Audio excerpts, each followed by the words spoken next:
Bonjour Olivier Faure, bonjour et merci d'être avec nous ce matin. Bonjour Javid Tenber. Est-ce que vous diriez qu'il faut savoir arrêter une grève ou au contraire vous êtes solidaire des salariés de Total qui continuent, on le voit, de bloquer un certain nombre de raffineries, de dépôts et qui empêchent le retour à la normale dans au moins un tiers des stations-service en France? Alors d'abord, vous noterez que pour pouvoir être augmenté, les seuls qui n'ont pas besoin de faire grève, ce sont les actionnaires. Le CAC 40 s'est vu augmenter, enfin les actionnaires du CAC 40 se sont vus augmenter de 33% dans l'année. Est-ce que vous connaissez beaucoup de salariés qui ont été augmentés dans les mêmes proportions dans l'année qui vient de s'écouler? Alors donc, il était logique, dans une entreprise qui fait d'énormes bénéfices, j'imaginais que sur le seul premier semestre de l'année, Total a fait 19 milliards de profits. 19 milliards. Cette entreprise ne paye pas 1 centime d'euro d'impôt en France. Son patron, son PDG, s'est augmenté de 52%. Alors imaginez la frustration, la colère de celles et ceux qui participent à créer la richesse de Total et qui aujourd'hui voient en fait les trains passer sans qu'ils s'arrêtent devant en fait leur propre gare. Olivier Faure, ça veut dire que vous êtes plutôt d'accord avec la CGT qui considère que les augmentations proposées par Total Énergie, on rappelle une augmentation de 7%, c'est pas suffisant, plutôt qu'avec la CFDT ou la CFE-CGC qui ont accepté cet accord et qui ont décidé le retour au travail. C'est pas à moi de trancher entre les différentes organisations syndicales. Vous dites que le combat est légitime en tout cas. Il y a des salariés qui aujourd'hui font grève, qui se battent, et je n'ai pas à dire à quel moment ils doivent commencer ou s'interrompre. Ce que je dis simplement, c'est qu'il y a aujourd'hui des motifs importants. Et pas seulement chez Total, vous avez des entreprises partout qui ont fait d'énormes bénéfices, qui ont profité de la crise et qui continuent à verser des dividendes extraordinaires à leurs actionnaires. Pendant ce temps-là, les salariés, eux, ne voient rien venir. Et donc, il y a une légitimité. Là, ils doivent venir quelque chose. Ils ont venir une augmentation. Quand même. Mais parce qu'il y a eu une grève, parce qu'il y a eu un mouvement. Oui. Et donc, il y a aujourd'hui une nécessité de parler salaire dans ce pays. Les réquisitions décidées par le gouvernement, vous les trouvez justes, légitimes? Elles sont approuvées par une majorité de Français? Il y a des réquisitions. Il est logique que les Français qui attendent aussi de pouvoir utiliser leur véhicule soient à nouveau servis. Je crois que les syndicalistes ont aussi fait le choix de réalimenter partiellement les pompes.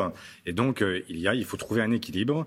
Et mais vous êtes pour un retour à la normale. Et moi, je préférais que, la raison pour laquelle aujourd'hui ce conflit s'éternise, c'est parce que le gouvernement n'a pas agi et il aurait pu notamment réquisitionner, là, les super profits des grandes entreprises.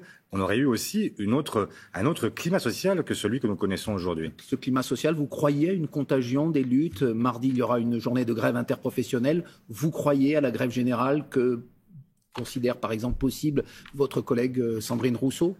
C'est pas à moi de dire s'il y a grève générale, pas grève générale. Mais vous la souhaiteriez? Vous pensez qu'elle serait légitime aujourd'hui? Il y a aujourd'hui des entreprises, il y a des salariés partout qui voient l'inflation qui est devenue structurelle, qui voient leur pouvoir d'achat diminuer, alors qu'on sait que depuis des années, leur pouvoir d'achat s'est déjà tassé. Et donc, il y a nécessité aujourd'hui de faire valoir ce point de vue et que les salariés puissent retrouver leur pouvoir de vivre, leur capacité tout simplement à vivre dignement. Et moi, je soutiens celles et ceux qui se battent pour qu'on reconnaisse la valeur du travail. Est-ce que c'est ce que vous allez dire prioritairement demain à la marche contre la vie chère? Vous serez dans ce cortège dont l'idée finalement a jailli auprès de la France Insoumise et de Jean-Luc Mélenchon, mais vous y êtes ralliés. Alors il y a eu des péripéties, puisqu'il y a une semaine, Jean-Luc Mélenchon avait comparé cette marche à un épisode de la Révolution française. Vous lui aviez dit non, tu peux faire mieux Jean-Luc, je reprends les termes de votre tweet, et pourtant demain vous y serez sans état d'âme dans cette marche contre la vie chère. À ses côtés. Bien sûr. En fait, cette idée, elle est née au mois de juillet par l'ensemble des formations qui composent la nouvelle Union populaire écologique et sociale. Et nous allons marcher ensemble pour une raison simple, c'est que plutôt que de chercher à se diviser, on peut ne pas toujours être d'accord sur les formulations de Jean-Luc Mélenchon, etc. N'empêche que demain, de quoi s'agit-il? Il s'agit de se battre ensemble pour les salariés de ce pays, pour celles et ceux qui, chaque jour, contribuent à créer la richesse de ce pays et qui ne sont pas rétribués pour autant. Et donc, il y a une volonté, faire valoir l'augmentation des salaires. Moi, je souhaite une conférence salariale pour qu'on puisse réviser l'échelle salariale. Je souhaite qu'on puisse bloquer les prix de première nécessité pour que celles et ceux qui subissent l'inflation, mais pas seulement de 6%, vous savez que sur l'alimentaire, c'est 12%. Sur l'énergie, ce sera 15%. Et donc, vous avez des gens dont l'essentiel de la consommation, c'est quoi? C'est le logement, c'est l'énergie et c'est l'alimentaire. Et bien, pour cela, l'inflation, elle est très supérieure à l'inflation moyenne. Parce qu'ils n'achètent pas une Rolls-Royce toutes les semaines. Donc, il y a besoin effectivement, de marcher, de dire notre fait, de faire parler aussi la rue, parce que nous sommes au Parlement. Ce n'est pas le rôle des syndicats, ça, M. Faure ? C'est le rôle des syndicats, bien sûr, mais c'est aussi le rôle des politiques d'afficher une vision du monde et de dire ce vers quoi nous voulons aller. Nous sommes au Parlement depuis une semaine sur la loi de finances, mais malheureusement, qu'observe-t-on ? C'est qu'on a un gouvernement qui, en réalité, est complètement sourd, y compris il y a des parfois... amendements qui sont passés, je précise, oui, les bien sûr. taxes, la loi sur l'amendement sur heureusement.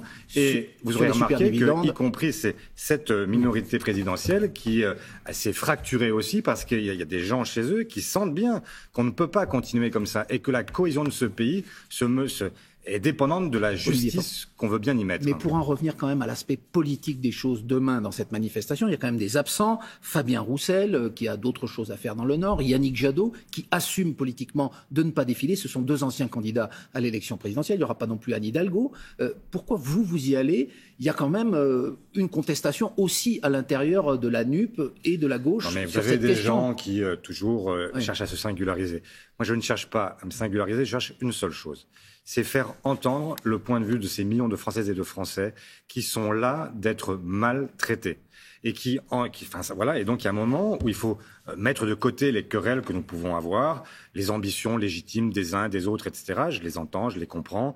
On peut même avoir des nuances les uns avec les autres. Je comprends parfaitement. Simplement, à un moment, la vraie question, c'est est-ce qu'on laisse faire ou est-ce qu'au contraire, on se bat ensemble pour une cause qui nous dépasse ? Et moi, cette cause qui me dépasse, c'est celle du pouvoir de vivre de toutes celles et ceux qui, aujourd'hui, n'ont pas les moyens de vivre dignement de leur salaire. Ce n'est qu'une affaire d'ambition, Olivier Faure, ou c'est aussi une affaire de principe, encore une fois, sur cette volonté de ne pas défiler avec la France insoumise. Demain, on l'a dit, on célébrera le triste anniversaire. Il y aura 2 ans que Samuel Paty, l'enseignant de Conflans-Sainte-Honorine, a été tué parce qu'il avait défendu la liberté d'expression. Et dans le cortège demain, notamment au sein de la France insoumise, il y a des personnalités qui avaient, non pas minimisé, mais qui avaient relativisé cette affaire ou d'autres à propos de Charlie Hebdo. Est-ce que ça ne vous déplaît pas d'être aux côtés de certains de ces élus ? Ça fait 2 ans maintenant, jour pour jour demain, que Samuel Paty a été lâchement assassiné par un terroriste islamiste. Et ça n'aurait pas été mieux de lui rendre d'abord hommage demain ? Mais nous rendrons hommage demain matin à 11h à la place qui a été créée à son nom. Et donc nous serons ensemble pour rendre hommage à cet homme qui a payé de sa vie, tout simplement, le fait de rappeler, en fait, dans un pays qui est un pays laïque, qui a rappelé que nous étions libres de nous exprimer et qui a cherché à simplement partager avec ses élèves cette valeur fondamentale qui est cette possibilité de s'exprimer quelles que soient ses convictions. Et donc, il y a peut-être des gens qui ont eu des propos qui n'ont pas été compris ou qui ont été parfois ambigus. Eh bien, l'occasion demain leur est donnée aussi de rappeler leur attachement à ces valeurs républicaines. Et plutôt que de chercher à antagoniser les uns et les autres en permanence, réjouissons-nous du fait que demain, vous aurez l'ensemble des formations politiques de la nouvelle Union populaire écologique et sociale qui rendront hommage à Samuel Paty et qui diront que nous sommes toutes et tous au combat contre le terrorisme islamiste et que nous ne tolérerons jamais sur notre sol le fait que certains s'opposent à cette République des Lumières à laquelle nous sommes tellement attachés. Mais vous venez de dire certains, parmi les gens qui manifesteront demain, ont eu parfois des propos ambigus. Encore une fois, vous leur demandez juste de faire une mise au point ou vous considérez qu'elles ont peut-être changé d'avis, ces personnalités ? Vous leur poserez la question. On va les citer, Alexis Corbière, Daniel Obono. Je discute très souvent avec Alexis Corbière. Je sais le républicain qu'il est, et je sais aussi qu'il a été prof d'histoire-géographie, et que le meurtre de Samuel Paty l'avait beaucoup touché. Il a eu cette phrase en disant « Je ne sais pas si ces dessins doivent être montrés à des enfants ». Je me souviens, voilà, donc à l'époque, j'avais dit son fait à Alexis Corbière, nous nous en sommes reparlés depuis, il m'en avait beaucoup voulu, et moi je lui ai simplement rappelé ce que je crois, c'est que nous ne pouvons pas laisser penser à quelque moment que ce soit qu'il y a la moindre nuance à apporter, nous devons être fermes, et je crois qu'il l'est, et donc donnons-lui en acte, et maintenant avançons. Olivier Faure, en tout cas, cette présence aux côtés de la France insoumise, c'est ce que vous reprochent ceux qui vous contestent au Parti socialiste. On verra dans quelques semaines, dans quelques mois au Congrès de Marseille en janvier, le poids qu'il pèse au sein du Parti socialiste, à la tête, même si c'est pas vraiment comme ça qu'il se positionne, de ses contestataires. Il y a François Hollande, l'ancien président de la République, qui a eu des mots très durs contre vous cette semaine. Il vous a demandé carrément de partir. Quand on n'est pas capable de présenter notamment une candidature à l'élection présidentielle, on se tait, on laisse la place. Vous a-t-il dit ? Qu'est-ce que vous lui répondez?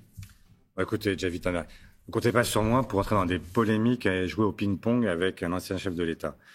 Ce que je crois, c'est que les Français, vraiment, se sont lassés depuis très longtemps des querelles picrocolines qui ont fragilisé et même qui ont écœuré les gens du Parti socialiste. Moi, je suis là pour rassembler, je suis là pour avancer, je suis là pour faire en sorte que les Français soient entendus, notamment sur cette question que nous venons d'évoquer, qui est celle du pouvoir d'achat. C'est ma seule ligne de conduite. Donc, celles et ceux qui cherchent à polémiquer en permanence ne trouveront pas... Qu'est-ce qu'il cherche, François Hollande? Il ne pèse plus rien dans le Parti socialiste, dans l'électorat socialiste? Mais je ne vais pas moi-même commencer à qualifier les uns et les autres. Je dis simplement que je ne suis pas là pour polémiquer avec qui que ce soit. Je suis là pour avancer et faire en sorte que la vie politique serve d'abord à ceux qui nous élisent et non pas à ceux qui se font élire et qui pensent que leur destin vaut tous les autres. Donc, moi, ce que je crois, c'est qu'aujourd'hui, on se bat pour les Français. Et demain, dimanche 16 octobre, rendez-vous place de la Nation pour défiler et donc pour dire au gouvernement que nous voulons effectivement que les salaires augmentent, que les prix de première nécessité soient bloqués et que nous puissions vivre mieux les uns et les autres. Merci Olivier Faure, premier secrétaire du Parti socialiste. Donc on vous verra demain défiler. Absolument.